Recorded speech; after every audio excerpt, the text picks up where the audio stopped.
All right, let's talk about the Martin Scorsese new movie, The Irishman. This stars Robert De Niro and Al Pacino. And a very quick review, it's excellent, all right? It's fantastic. All right, so go and see it. For all those who say that Martin Scorsese may be the best living director, this is good evidence. It's brilliant. Everybody who wanted De Niro like De Niro from the past, everybody wanted Al Pacino like Al Pacino from the past. People who've always wanted like this meaty Scorsese film that they've been missing in their life, this is it. This is that film. Go and see it. Let me explain what kind of excellence it is, right? Imagine you're not into fast cars and all that, shenanigans. And you see like a Rolls Royce or a Lamborghini or Ferrari, and you can appreciate, the craftsmanship, the engineering. Somebody's doing that on another level. This is this movie. When you see this movie, it's so well engineered. It's over 3 hours long, so please go to the toilet beforehand, right? But it feels like a novel. There's so many characters that come in and out. They're all important. Everybody's essential. It's got no fat on it. It's an excellent film. It's so well put together. I think it's based on a true story and on a book as well. Basically about a hitman for the mob who explains how he got to where he got to, ins and outs, how politics develop, how the mob was sort of tied into politics and business, and how it all linked together. That's what this film shows. There's a very famous character in it. It was a real life person called Jimmy Hoffa. He was what you call a union leader. I didn't know how famous he was. I knew he was famous. He's very famous for disappearing completely.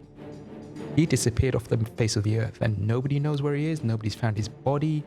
To this day, everybody reckons they got rid of him, but nobody knows where he is, what happened. He comes across as a very complex character. He's played by Al Pacino. The things he's doing, working on the dark side of life, in between the mob, politics and business and all this other stuff, what he's achieving out of it, which is like things that people are still fighting for in America today, like proper health insurance, and not getting fired, arbitrarily, all this stuff. She's having to do it in a very twisted way. People sort of recognize it, but money talks. And this film sort of explains why he had to sort of go away, if you know what I mean.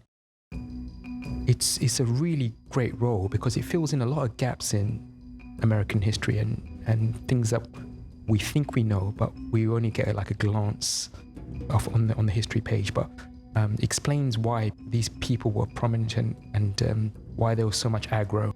And of course, there's JFK conspiracy theory in this movie as well. I will leave that to you to come to your own conclusions. So they sort of don't explain it, but you sort of get an idea why that happened. It's being touted as a gangster film, but really it runs deeper. It's about families and who you allow to be your family. Frank's character, the mob sort of became his real family, and his family sort of was like a satellite orbiting his world. And this is really well explained as the kids grow up through the movie, because remember, this is a 3-hour movie and it goes over decades. There was a sacrifice.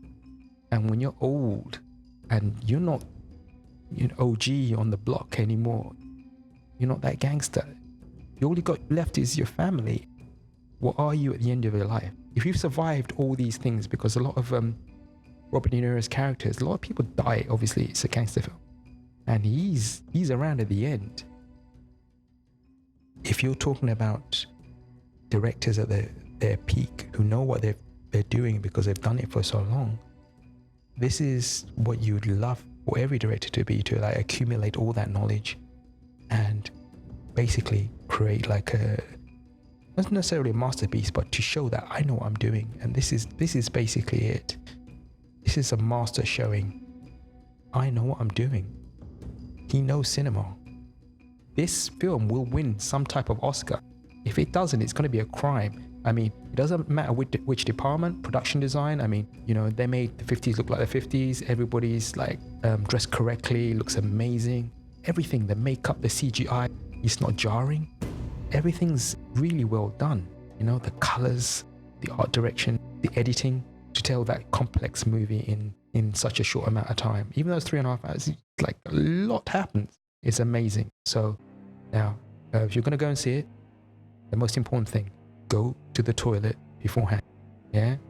You do not want to miss anything. It's intricate. It's like lots of things happening, right? Go to the toilet beforehand. You can buy drinks when you get there, but go to the toilet beforehand, empty that bladder, because there's a lot going to be happening. It's going to go quite quickly.